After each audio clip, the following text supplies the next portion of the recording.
सतनाम जी। संत गुरु रविदास जी महाराज जी संसारिक मानवता को उपदेश देते हुए कहते हैं कि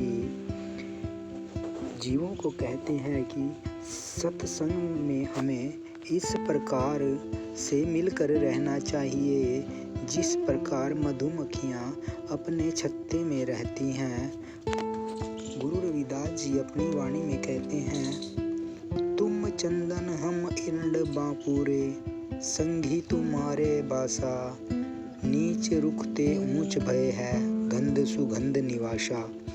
इस पर संत रविदास जी कहते हैं, हे प्रभु जी, आप संसार में चंदन की भांति हो। हम संसारिक जीव विकारों के कारण इरंड की तरह गुणहीन हैं, पर जैसे चंदन के पास इरंड का वास होता है, ऐसे ही प्रभु जी हमारा वास आपके पास है। जैसे चंदन के पास रहने से इरंड में भी चंदन जैसी सुगंध आ जाती है और नीच कहा जाने वाला इरंड चंदन जैसा ही उत्तम बन जाता है, इस प्रकार ही प्रभु जी आपकी संगत करने से हम आपका ही रूप हो गए हैं। इस पर संत कबीर जी भी अपनी वाणी में वर्णन करते हुए कहते हैं, कबीर चंदन का बिरवा भला बेड़ियो ढाक पलास, ओई भी चंदनु होए रहे बसे जू चंदन पासी।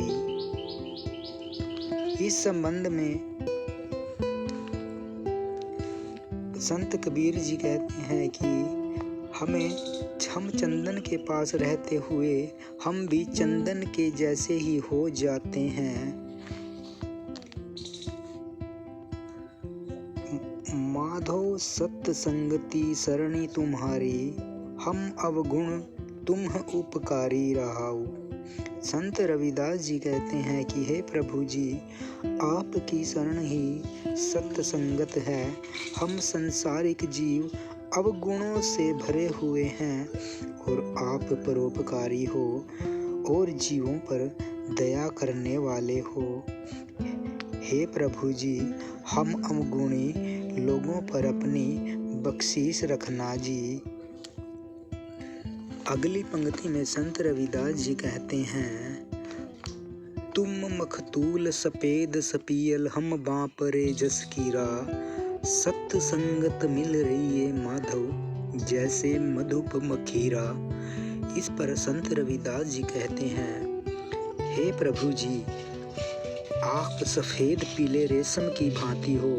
हम अवगुणों से भरे हुए कीड़े हैं। हम संसारिक जीव विकारों के कारण कीड़ों की तरह निकम्मे हैं, पर आप हम पर कृपा करो।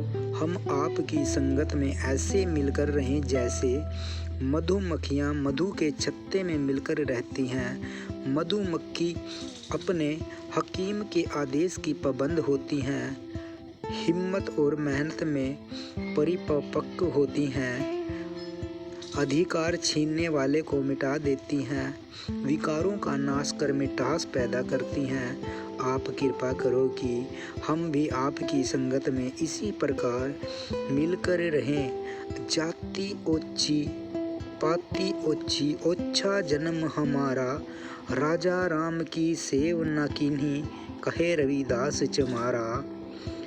सतगुरु रविदास जी महाराज अपनी वाणी में उच्चारण करते हुए कहते हैं कि हे जीव, संगत मेल मिलाप और जीवन नीच है, क्योंकि जीव के दुर्लभ मनुष्य जन्म प्राप्त कर ही प्रभु रूपी राजा का सिमरण किया जाता है। धन्यवाद।